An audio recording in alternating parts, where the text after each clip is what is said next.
ये है news story, सब पर नजर, सबकी खबर।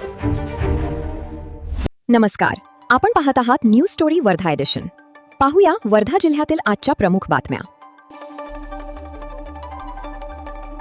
नागपूर हैदराबाद राष्ट्रीय महामार्गावरील खड्डे तातडीने बुजवावेत, अन्यथा तीव्र आंदोलन छेडण्याचा शिवसेनेचा टोल प्रशासनाला इशारा दिला। नागपूर हैदराबाद राष्ट्रीय महामार्गावरील वडनेर दारोडा टोल परिसरातील खड्डे तातडीने बुजविण्याची मागणी करण्यात आली। पावसामुळे पडलेल्या मोठ्या खड्ड्यांमुळे शालेय बस, शेतकरी आणि सर्वसामान्य नागरिकांच्या सुरक्षिततेचा प्रश्न निर्माण झाला आहे। याबाबत शिवसेना पदाधिकाऱ्यांनी टोल प्रशासनाची भेट घेत निवेदन दिले असून वेळेत खड्डे न बुजविल्यास तीव्र आंदोलनाचा इशारा दिला। यावर टोल प्रशासनाने तातडीने सकारात्मक कारवाई करण्याचे आश्वासन दिले। पुलगाव शहरात मारहाणीचा व्हायरल व्हिडिओ समोर आल्यानंतर आरोपींवर कठोर कारवाईची मागणी होत आहे। काही वर्षांपूर्वी गुंडगिरीमुक्त झालेल्या पुलगाव शहरात पुन्हा एकदा गुंडांची दहशत निर्माण होऊ लागली।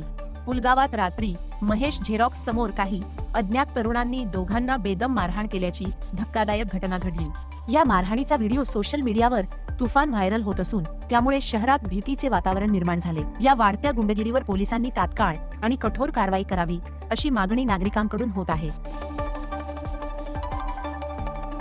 हिंगणघाटात आरक्षण उपवर्गीकरणाविरोधात विराट मोर्चा काढत शासनाकडे विविध मागण्यांसह निवेदन सादर करण्यात आले। हिंगणघाट येथे अनुसूचित जातीतील आरक्षणाच्या उपवर्गीकरणाच्या विरोधात 59 जातींच्या संयुक्त कृती समितीच्या वतीने शांततापूर्ण विराट मोर्चा काढण्यात आला। डॉक्टर बाबासाहेब आंबेडकरांच्या पुतळ्यापासून सुरू झालेला मोर्चा उपविभागीय अधिकारी शासनाला निवेदन देत वंचित घटकांसाठी दर्जेदार शिक्षण, उच्च शिक्षणाची सुविधा तसेच पारंपरिक व्यवसाय करणाऱ्या कुटुंबांना मानधन व रोजगार देण्याची मागणी करण्यात आली। या मोर्चात विविध सामाजिक संघटनांचे पदाधिकारी आणि नागरिक मोठ्या संख्येने सहभागी झाले।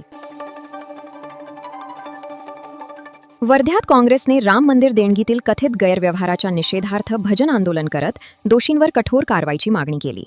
अयोध्येतील श्रीराम मंदिर देणगीतील कथित गैरव्यवहाराच्या निषेधार्थ वर्धा जिल्हा काँग्रेस कमिटीच्या वतीने जिल्हाधिकारी कार्यालयासमोर रघुपती राघव राजाराम सत्याग्रह भजन आंदोलन करण्यात आले। आंदोलनादरम्यान काँग्रेस कार्यकर्त्यांनी शांततापूर्ण भजन राम मंदिर देणगीत कथित घोटाळा झाल्याचा आरोप करत आंदोलनकर्त्यांनी या प्रकरणातील दोषींवर तात्काळ आणि कठोर कायदेशीर कारवाई करण्याची मागणी केली।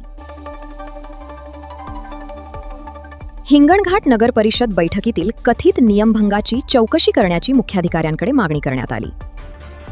हिंगणघाट नगर परिषदेच्या शहर विकास आढावा बैठकीत नियमभंगाचा प्रकार समोर आला।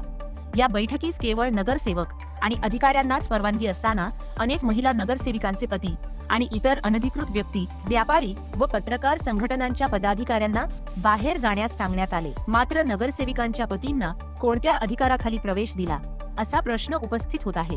या प्रकरणाची चौकशी करून कारवाईची मागणी होत आहे।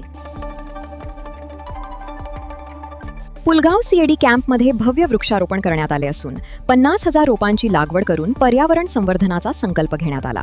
पर्यावरण संवर्धनासाठी पुलगाव येथील सेंट्रल अम्युनिशन डेपो कॅड कॅम्पमध्ये भव्य वृक्षारोपण मोहिमेअंतर्गत तब्बल 50,000 रोपांची लागवड करण्यात आली। या उपक्रमात विद्यार्थी, त्यांचे कुटुंबीय, सैन्य अधिकारी आणि वन विभागाच्या कर्मचाऱ्यांनी उत्साहाने सहभाग घेतला। यामुळे परिसर अधिक हिरवागार होईल असा विश्वास व्यक्त करण्यात आला। वर्धा जिल्ह्यातील ताज्या बातम्यांसाठी पाहत रहा न्यूज स्टोरी। व्हिडिओला लाईक, शेअर आणि चॅनलला सबस्क्राईब करायला विसरू नका। धन्यवाद।